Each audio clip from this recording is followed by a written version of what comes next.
अरे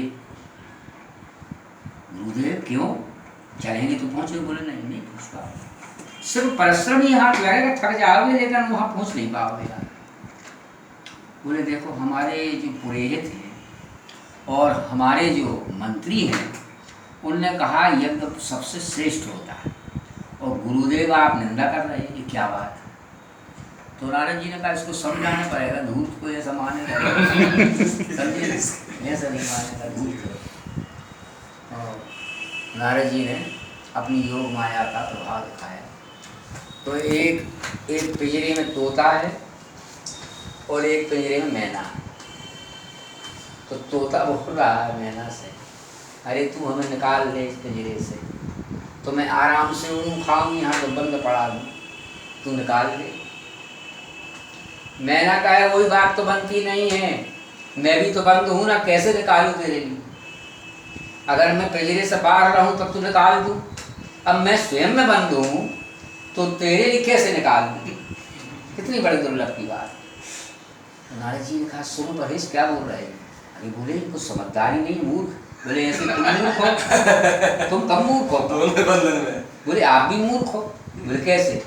बोले आप भी मूर्ख हो, आपके गुरुजी मंत्री सब मूर्ख हैं। संसार रूपी माया मोह के पिंजरे में तुम्हारे गुरुजी पूरे फंसे हैं, मंत्री फंसे हुए हैं, और उसी पिंजरे में तुम भी हो, तो वे तुमको कैसे निकालेंगे राजन? ये बोलो आप। संसार के माया रूपी पिंजरे में, माया मोह के पिंजरे में तुम्हारे गुरुजी और तुम्हारे मंत्री सब फंसे हुए हैं और तुम भी फंसे हुए, तो एक दूसरे को कैसे निकाल सकते? बोले आप ठीक है तो कह रहे हैं, बड़े ज्ञानी मिले हैं। ना जाना महाभारत, मैं जानता नहीं था क्योंकि कर्म में मेरी आसक्ति थी।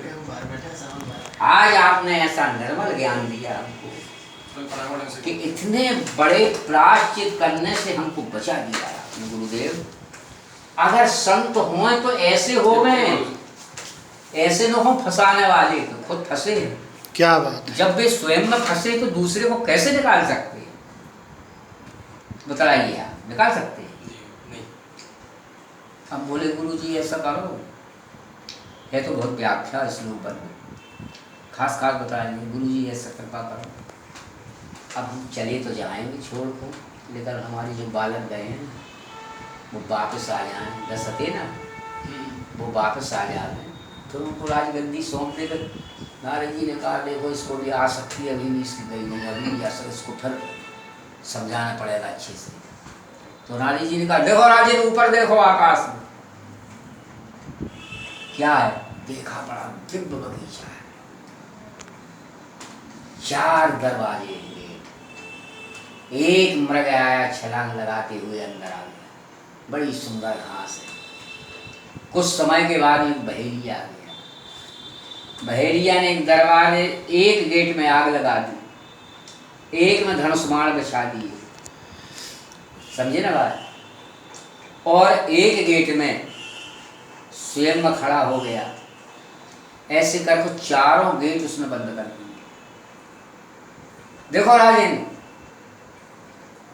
इसको मृत्यु दिख रही कि मैं चारों जगहों से छिका हुआ हूं, लेकिन ये घास खाने में ऐसा मुग्ध है कि इसको अपने मरने का भय नहीं। क्या बात है।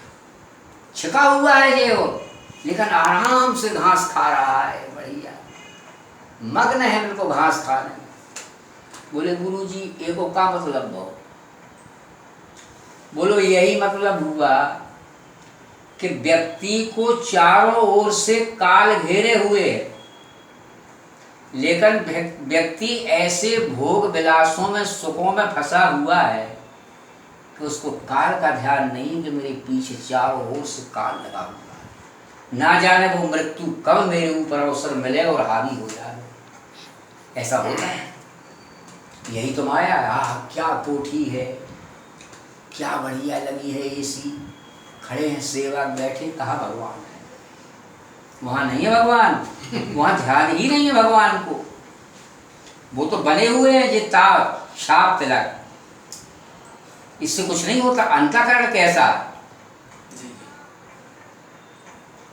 कपड़ों से नहीं होता है।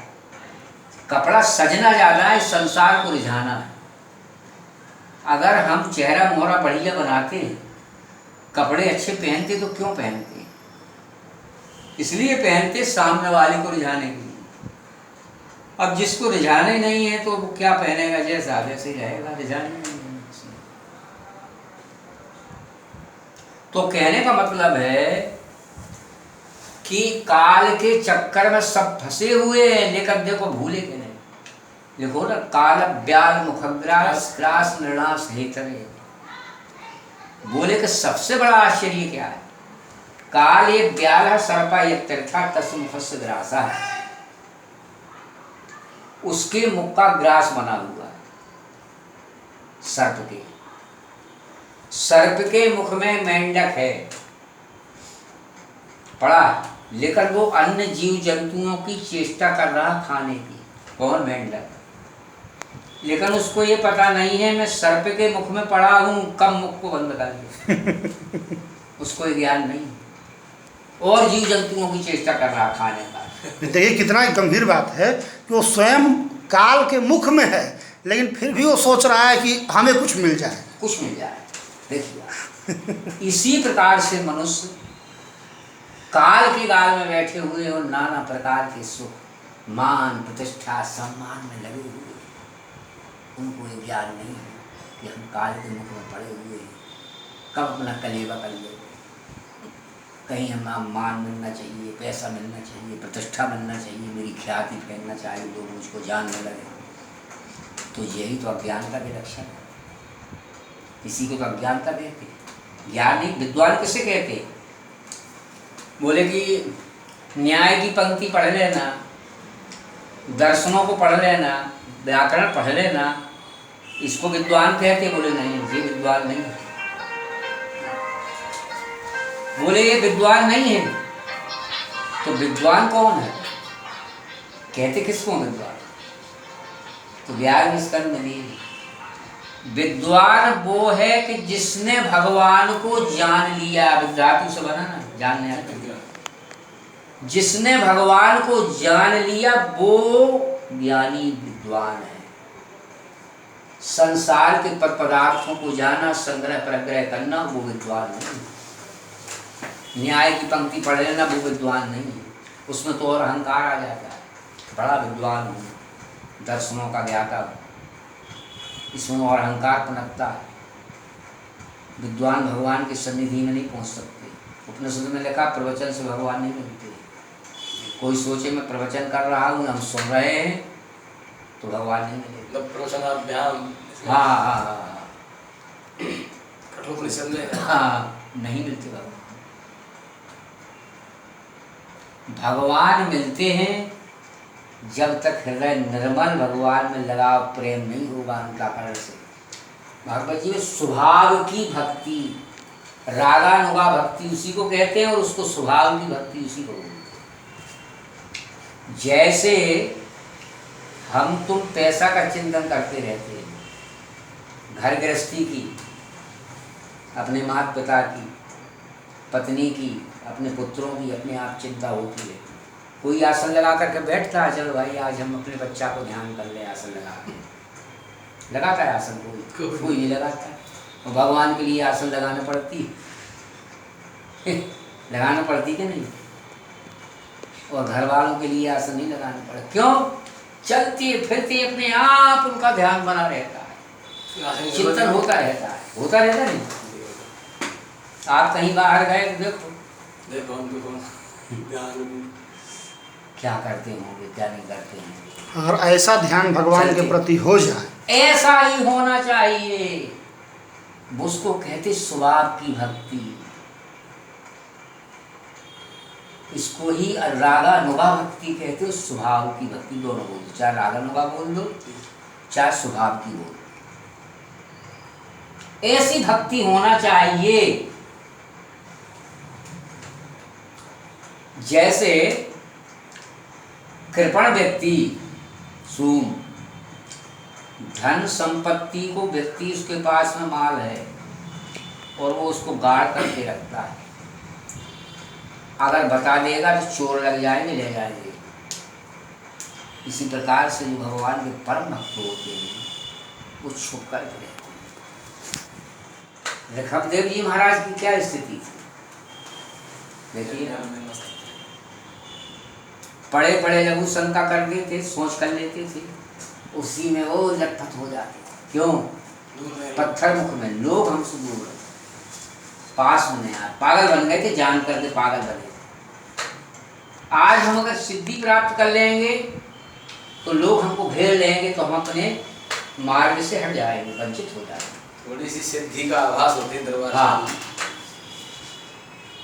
एक संत जी ने सिद्धि सिद्ध की, छोटे छोटे बालकों को सूखा रोग होता है तो वह अपने एक बूंद खून दे देते थे तो बच्चा ठीक हो जाए। और ये बहुत बड़ी भीड़ होने लगी लोगों की, बहुत बड़ी भीड़। अब संत जी कहाँ तक खून दे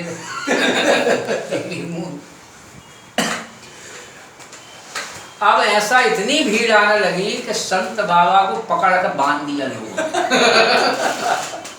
बांध दिया और सुई से पूरा शरीर छेद डालो और एक बूंद संत जी खत्म हो गए। तो ऐसी सिद्धि को होता। किसी प्रकार से सिद्धि अगर प्राप्त हो जाती है तो व्यक्ति ऐसे ही मारा जाता है। जय। उसको प्रसिद्ध नहीं होना चाहिए, ज़्यादा छुप के रहना चाहिए। भगवान के भक्त जो होते हैं वो कुछ बतलाते नहीं कि हम कौन हैं। आपन मुक्ति करे बड़ाई, ओसम अदम नीच नहीं भाई। जो अपने मुख से स्वयं की प्रशंसा करे वो बहुत बड़ा नीच है, उस बराबर नीच नहीं है। नहीं करना चाहिए। स्वयं अच्छे लोग नहीं करते अपनी प्रशंसा,